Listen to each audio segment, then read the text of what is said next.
All right. Can you guys hear me okay? Okay.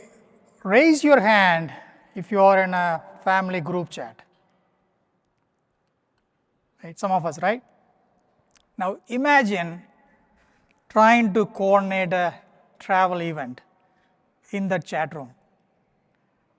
You have devices like iPhone, Android, Google Pixel.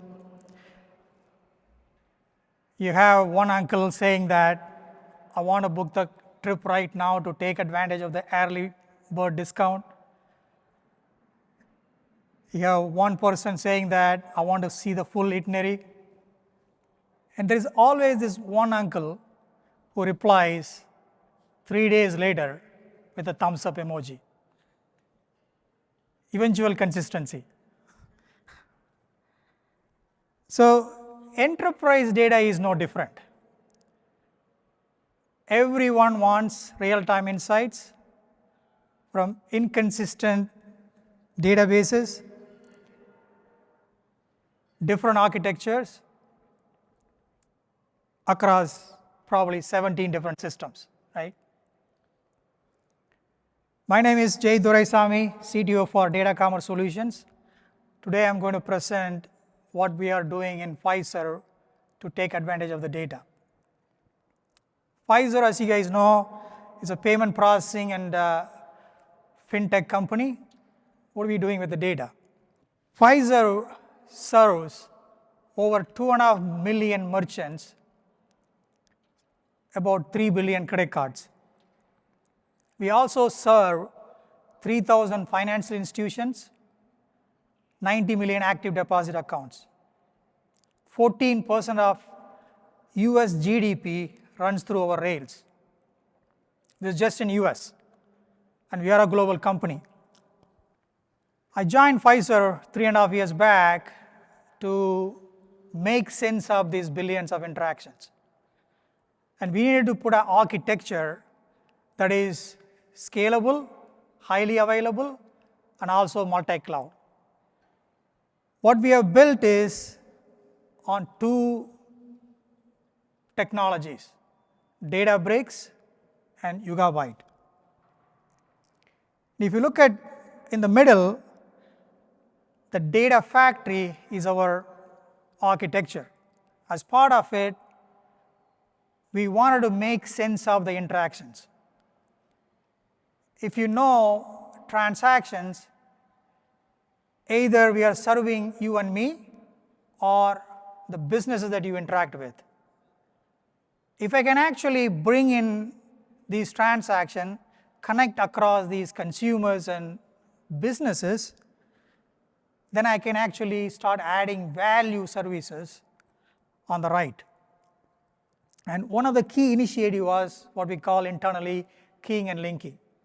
The whole objective of it is to bring in these transactions, extract these consumer information, connect them, and build this what we call entity graph. And once you do that, the value triples. So I know this is an eye chart. This is something that I built when my COO asked me, give me the evolution of databases, right? And we all know this, from relational to data warehouse to the big data revolution in the late 2000s. My journey in the distributed computing started in 2004 when I was building an MPP system using C++, size and libraries in a 256 node architecture at Equifax. I built and operationalized Greenplum, Hadoop, Cassandra, and also Couchbase. I always thought there are these two forks that will never merge. One is the relational ACID transactions. The other one is the CAP theorem-based NoSQL. When I joined Fiserv 3.5 years back, I came across, I think, a podcast by Karthik. He was talking about how Yugabyte actually has this tablet, rack, and then also DocDB, which actually gives you the grammar that can operate on both Postgres as well as Cassandra.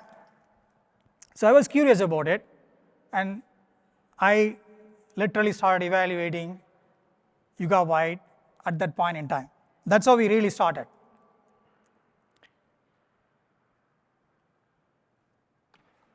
So in our architecture, Yugabyte plays a crucial role to connect these consumers across these transactions, right? So as I said, it's a NoSQL and relational workloads. And first thing that we did was we have many Spark threads coming in from Databricks. So we are very write heavy as part of the batch interactions.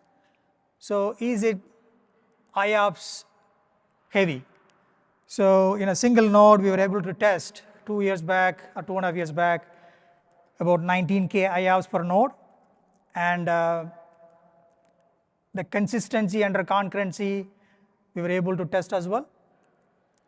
And as I said, the Spark writers, we have Databricks on Azure, and we can actually scale horizontally to increase the number of Java or Python Spark threads.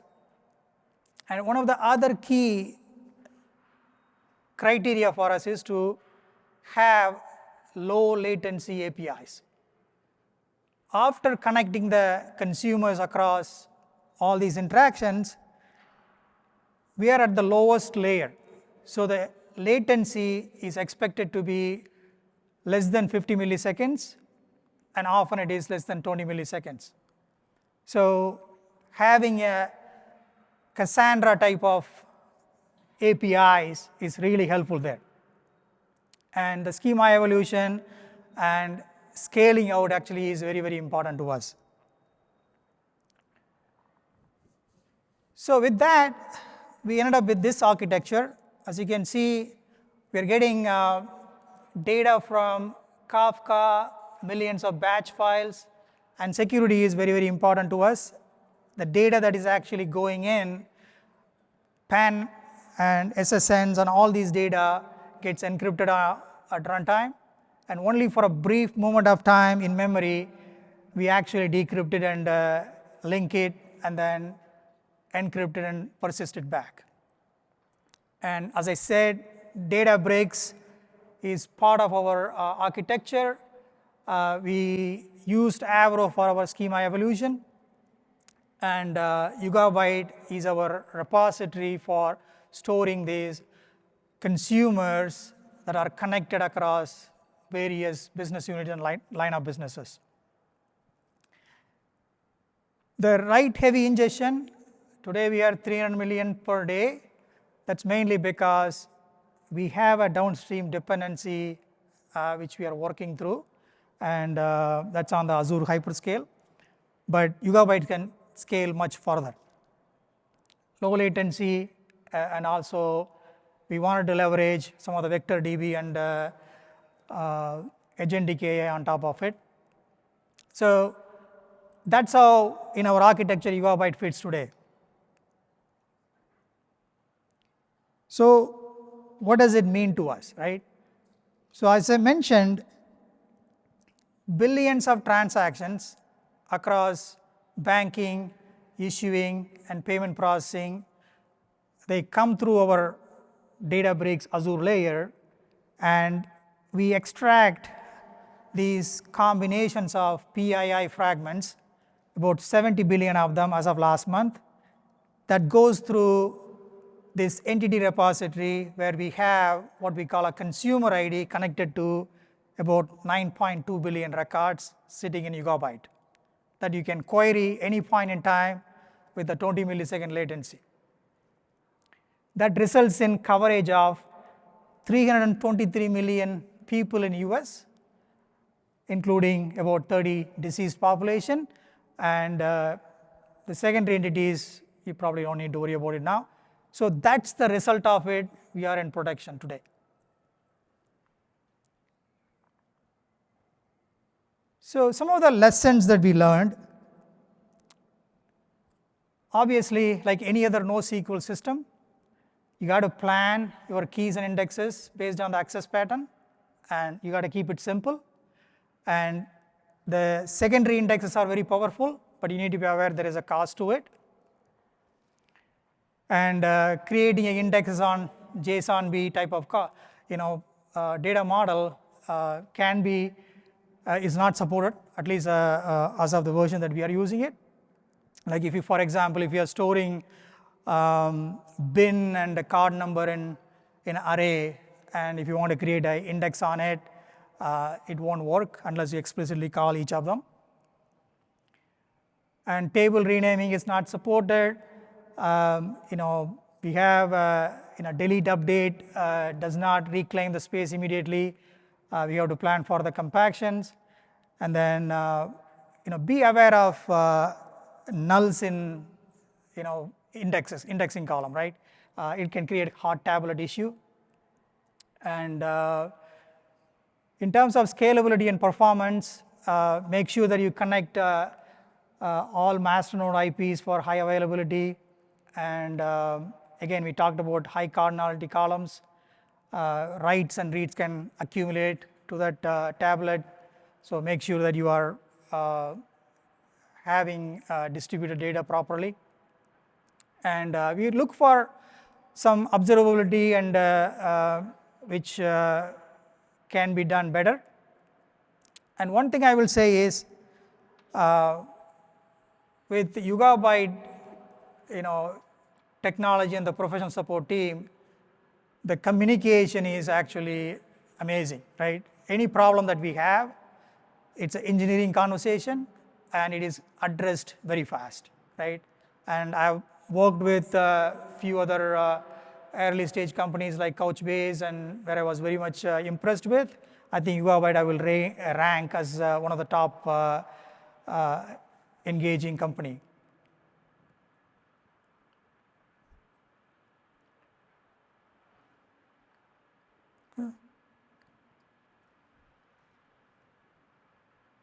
Okay, so on the DevOps side of it, currently we are running the Yugabyte Anywhere, not the managed. When we evaluated it, the data residency mattered a lot, and at that time the customer managed encryption key was not supported, and I understand now it is supported with the latest versions. And we definitely like the Postgres and Cassandra grammar, and we also have the backup and restore capability on the ADLS, and you also have replications that we recently enabled for one of our other use case called peer group benchmarking that is used by Clover, our small business application. During that time, we had some caching issues during Xcluster, I think which needs to be cleared manually. And we are a very small in terms of footprint, but our Postgres workload is in the process of migrating to Yugabyte. So we expect to have a large cluster going forward. And in terms of nice to have, I think we would like to see some user and roles access management via UI. And I think that's pretty much it.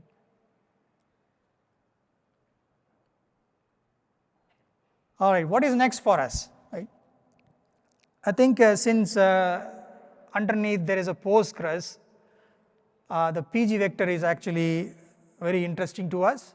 We want to use Yugabyte as a vector database in some of the use cases. We have not tested it yet. We want to test that. And we want to be multi-cloud. As I said in the beginning, Databricks, Yugabyte, and our architecture is very cloud agnostic. We want to have a replication across AWS in real time. Many of our internal customers are multi-cloud as well. We are in Azure, we are in Google, we are in AWS. We would like to replicate this consumer database across AWS. DR is planned, and migration of Postgres workload, and also RAG implementation on Yugabyte using the vector database. So these are some of the things that we are planning for the 2026. Okay, thank you. We do have some questions, if you'd be willing. Sure. Excellent. So how big are the batches you're writing? Sorry? How big are the batches that you're writing? Batches? Like on average, if you were to, I know it's difficult, it depends completely on which. Yeah, so the batches are batches, right? It doesn't really have a continuous stream of data going in.